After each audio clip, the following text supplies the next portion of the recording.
வணக்கம் நலம் தானா வியூவர்ஸ். இன்னைக்கு கோதுமை ரவையும் அவல் தக்காளி இதெல்லாம் போட்டு தோசை செய்ய போகிறோம். அதுக்கு ஒரு கப்பு கோதுமை ரவை எடுத்து ஒரு தடவை கழுவிட்டு அப்புறம் நல்ல தண்ணி ஊற்றி ஒரு 20 நிமிஷம் ஊறிச்சுன்னா, மினிமம் 20 நிமிஷம் ஊறிச்சுனாவே நல்லா ஊறிடுது. இந்த இப்படி எடுத்து அமுங்கிடுது, நல்லா ஊற வச்சிடணும். அதுக்கு ஒரு அரை கப்பு அவல், நான் வெள்ளை அவல் எடுத்திருக்கேன், சிவப்பு அவல் கூட எடுத்துக்கலாம்.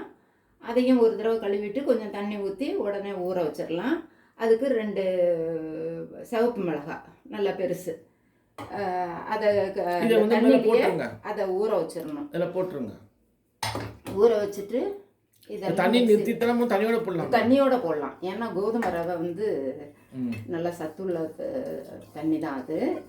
அப்புறமா தண்ணி ஆயிடும், அப்புறம் பரவாயில்லையா, கொஞ்சம் தான் இருக்குது, ரொம்பலாம் ஊறல. அப்படி அது கச்சிதமாக தண்ணி ஊற்றி தான் ஊற வைக்கணும். அதை கொஞ்சம் கூட இருந்துச்சுன்னா எடுத்து வச்சுக்கிட்டு அப்புறம் மிக்ஸி கழுவையில் அதை கொஞ்சம் ஊற்றி அலசி ஊற்றிக்கலாம், மாவு ஊற்றிக்கிட்டு இருந்துச்சுன்னா. இப்போ இதோட என்னென்ன போடணும்? இது கொஞ்சம் தண்ணி காப்பில் இருக்குது, அப்புறம் வேணும்னா கலந்துக்கலாம். கொஞ்சம் வடிச்சிடறேன், இது இருக்கட்டும். அப்புறமேல வேணுங்கிறப்ப ஊற்றிக்கலாம் மசியாயிட்டு. இப்போ இதோட என்ன, இதில் 2 மிளகாய், சிவப்பு மிளகாய் ஊற வச்சதை இதில் போட்டேன். ஒரு கொத்து கருவேப்பிலை. ஓகே, ரொம்ப போட்டோம்னா பச்சையாக போயிடும். ஒரு கொத்து கருவேப்பிலை கொத்தமல்லி எல்லாம் பொடியாக அரிஞ்சு போட்டுக்கலாம். இதில் வந்து ஒரு தக்காளி, நல்லா பழுத்த தக்காளி போட்டிருக்கேன். பூண்டு நல்லா பெருசாக இருந்ததுன்னா 1, நான் இது மீடியம் சைஸாக இருக்கிறதுனால 2 போட்டிருக்கேன். ஒரு அரை இன்ச்சு அளவு இஞ்சி நான் துருவி வச்சுருக்கிறதுனால அதை போட்டேன். சோம்பு ஒரு அரை ஸ்பூன், ஜீரகம் ஒரு அரை ஸ்பூன், உப்பு இதுக்கு வேணுங்கிறது உப்பு. அது அந்த தக்காளி தண்ணி படவும் கலர். பூண்டு இஞ்சிலாம் நீங்கள் உங்களுக்கு வேண்டிய அளவுக்கு போட்டுக்கோங்க. ஏன்னா எங்கள் வீட்டில் வந்து எப்போதும் பூண்டு இஞ்சிலாம் கம்மி பண்ணிவிடுவாங்க. அதனால் நீங்கள் உங்களுக்கு என்னென்ன வேணுன்றதை வியூவர்ஸ் வந்து நீங்கள் பாட்டுக்கு ஆட் பண்ணிக்கலாம். இவங்களோட இதில் அவங்க சொல்கிறாங்க, நீங்கள் உங்களுக்கு வேண்டதுக்கு நீங்கள் டேஸ்ட் பிடிக்கும்னா சேர்த்துக்கலாம். இப்போ இதை நல்லா நைஸாக அரைச்சி எடுத்துகிட்டு வந்துடுறேன் நான். இதில் வந்து அரைச்சாச்சு. இப்போ நம்ம இதில் ஒரு கரண்டி அரிசி மாவு, இட்லி மாவு ஊற்றிக்கிறோம். நம்ம இன்னொரு கரண்டி இப்போ வேணும்னா ஊற்றிக்கலாம், இன்னொரு கரண்டியும் ஊற்றிக்கலாங்கிறாங்க. இப்போ இது நல்லா தாளிக்கணும்லாம் கிடையாது இல்லைங்களா? ஆமாம், தாளிக்க வேணாம். கொத்தமல்லி தழை அரிஞ்சு போடணும். கொஞ்சம் முந்திரி பருப்பும் நம்மெல்லாம் இஷ்டம்தான், அதை துருவி போடலாம். அப்படியே வாயில் கடிப்படையில் நல்லா இருக்கும். வெங்காயம் கூட நம்ம இஷ்டம், வேணும்னா நல்லா பொடியாக அதில். இது தோசை பார்த்து கரைக்கணுமா இல்லை ரவா தோசை பார்த்து கரைக்கணுமா? தோசை பழத்துக்கு அரைச்சிக்கலாம். இது கொஞ்சம் நசுக்கி போடலாம். நல்லா சீவரத்தில் சீவி போடலாம். நான் வந்து நசுக்கி போட்டேன். இதை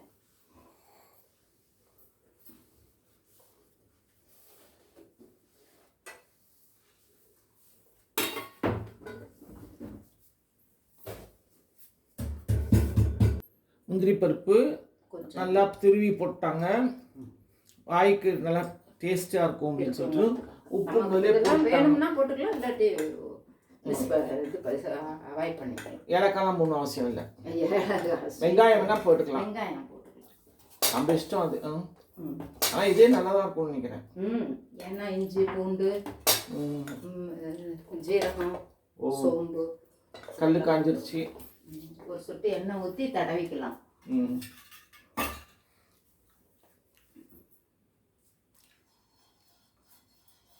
இது நல்லா இருக்குது. இந்த ப்ரஷ்ஷு சிலிக்கான் இது கேன், ஆயில் கேனா இது? எண்ணெய்க்காக சப்பாத்திக்கு. ஓ, நல்லா மூடியோட இப்போ கிடைக்குது இது. நல்லா இருக்கு, நல்லா இருக்குது. மூடி வச்சிடலாம். ஒரு தடவை 2 வாரத்துக்கு ஒரு தடவை நல்லா கழுவிட்டு திரும்ப ஊற்றி. Silicon can brush.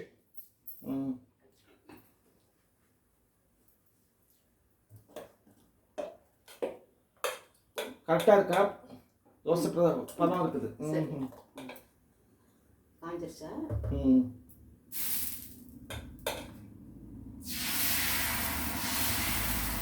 முதல்ல சின்னதாக ஊற்றிக்கலாம், அடுத்த தோசை நல்லா பெருசாக ஊற்றிக்கலாம்.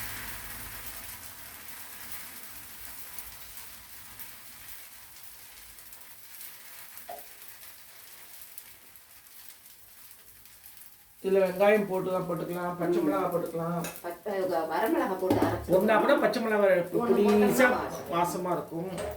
இது கொத்தமல்லி தலை போட்டுக்கலாம். இதுக்கு வந்து என்ன சட்னி? இதுக்கு என்ன சட்னி? இது நம்ம தோசைக்கு செய்யறாப்லயே கார சட்னி, தேங்காய் சட்னி இதெல்லாம் அரைச்சிக்கலாம். நான் இப்போ பீக்கங்காய் தோல் சட்னி வச்சிருக்கேன். ஓஹோ, அதனால பீக்கங்காய் தோல் சட்னி, தேங்காய் பருப்பு எல்லாம் போட்டு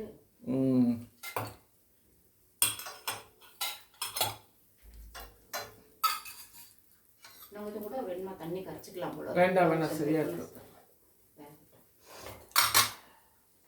இதை மூடணும் அவசியம் இல்லைல்ல? மூடியும் சுடலாம். அதனால சம்பா ரவை தோசை இதுக்கு ரீகேப் பண்ணலாம்.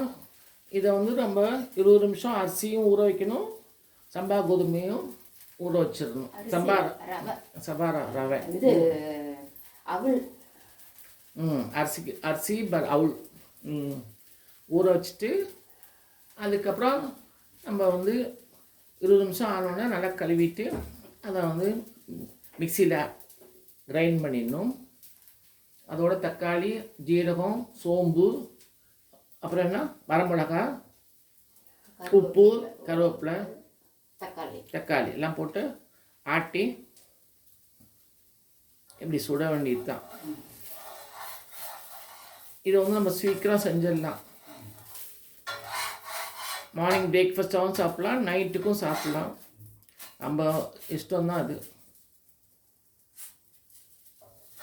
நீங்கள் செஞ்சு பாருங்கள். நலந்தானா சேனலுக்கு சப்ஸ்கிரைப் பண்ணுங்கள், பெல் பட்டனை மறந்துடாமல் அமுக்குங்க.